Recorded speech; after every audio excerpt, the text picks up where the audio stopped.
สวัสดีครับวันนี้ Channel นะครับก็จะพามาดูรถเกี่ยวข้าวครับเหมือนเดิมครับช่วงนี้ก็น่าจะเป็นช่วงที่รถเกี่ยวข้าวกำลังเข้ามาในจังหวัดบุรีรัมย์ครับเราจะพามาดูว่าจะมีรถเกี่ยวข้าวทีมงานไหนมามั่งนะครับ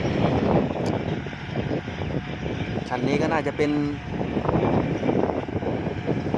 บางลี่ครับบางลี่การช่างอีกเช่นเคยครับบางลี่การช่างนิว2018ครับ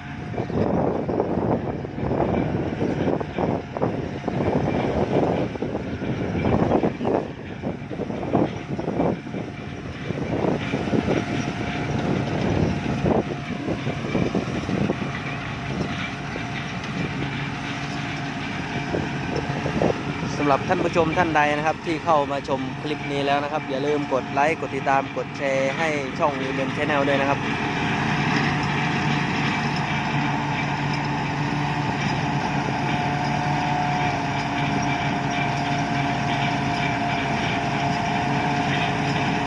บางลี่การช่างครับเกรดทั้งคันครับคันนี้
วางรถเหยียบนะ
ำหรับท่านผู้ชมท่านใดนะครับที่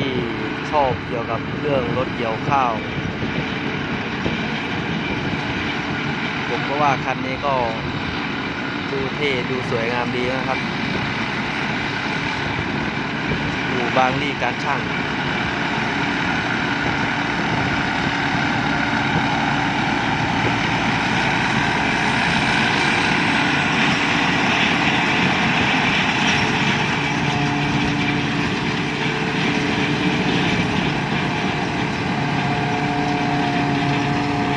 ทีมงานช่างเล็กจัดให้ครับ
สำหรับคลิปนี้ก็ชมกันไปยาวๆก่อนแล้วกันนะครับเราเจอรถสวยๆเราก็ต้องให้ท่านผู้ชมได้ชมกันนานๆหน่อยนะครับ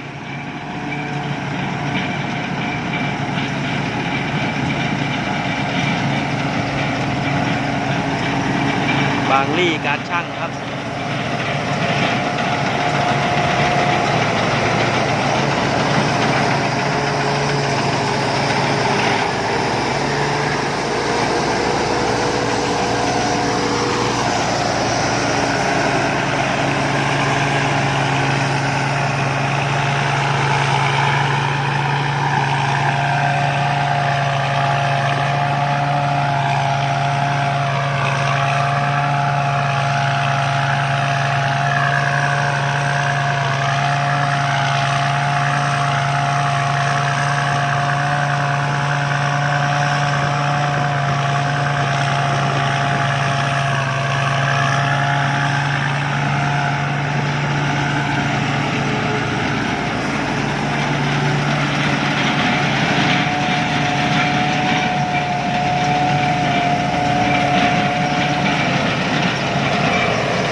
ตัวแค่นั้นนะ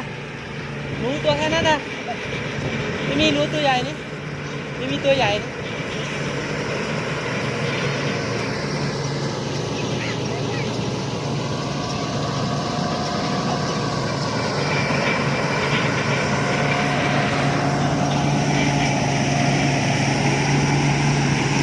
ทีมงานรอไล่หนูครับ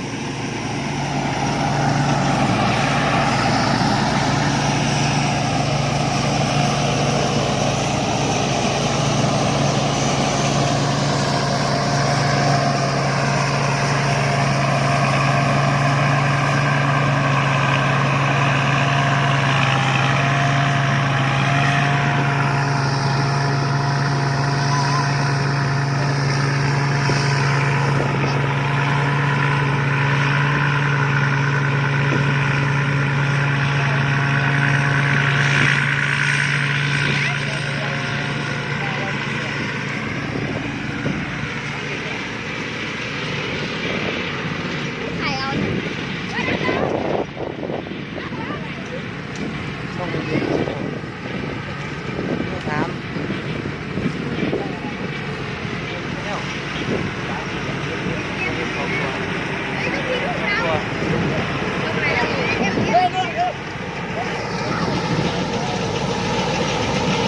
ครับไล่หนูครับ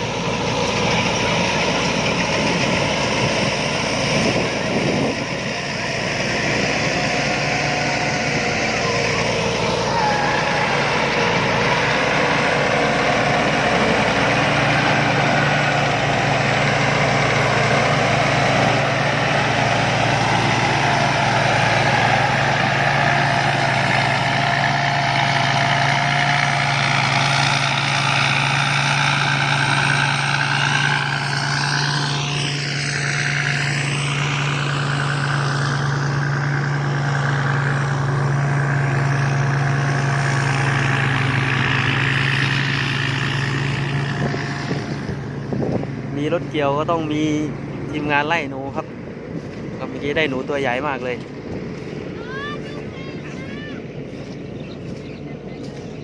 ดูหนูกันครับตัวใหญ่มากเลย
สำหรับท่านผู้ชมท่านใดนะครับที่ได้เข้ามาชมคลิปนี้แล้วครับอย่าลืมกดไลค์กดติดตามกดแชร์ให้ช่อง